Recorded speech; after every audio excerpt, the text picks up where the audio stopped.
ஆஞ்சநேயர் நம்மை அழித்து காப்பார்னு தலைப்பு கொடுத்தேன் இதுக்கு தான். அப்போ சொல்கிறா, அப்பா அன்னைக்கு நான் என் உயிரே வெற்றலாமான்னு நினச்சேன், அப்பையும் ராமதூதன்னு சொல்லி நீ தான் எனக்கு ஆறுதல் சொன்னேன். இப்போ ராமர் ஜெயிச்சுட்டார்னு சொல்லி நீ தான் எனக்கு சந்தோஷத்தை தர, அதனால் உனக்கு நான் ஆசீர்வாதம் பண்ணுறேன். அவள் தான் பிராட்டி, அவள்கிட்ட இல்லாத செல்வங்களா ஒன்றும் கிடையாது, அவள்கிட்ட இருந்தால் மற்ற வாழ்க்கே வருது. அதனால் அவள் ஆசீர்வாதம் பண்ணுறா, அஷ்ட சித்தியும் நவநிதியும் உன்னைய வணங்குற வாளுக்கு கிடைக்கும்பா அப்படின்னு சொல்கிறா. இது யார் சொல்கிறான்னா துளசிதாசர் சொல்கிறார்.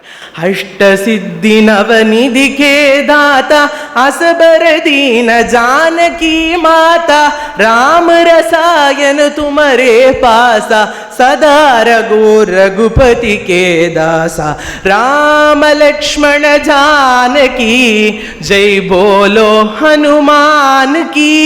அப்படி அஷ்டசித்தி நவநிதி இதை உன்னை வேண்டவாளுக்கு கிடைக்கும்னு அசபரதீன ஜானகி மாதா வரம் கொடுத்தாலாம். ராமர் ஜெயிச்சுட்டாருங்கிற சுப செய்தியை ஹனுமான் சொன்ன போனப்போ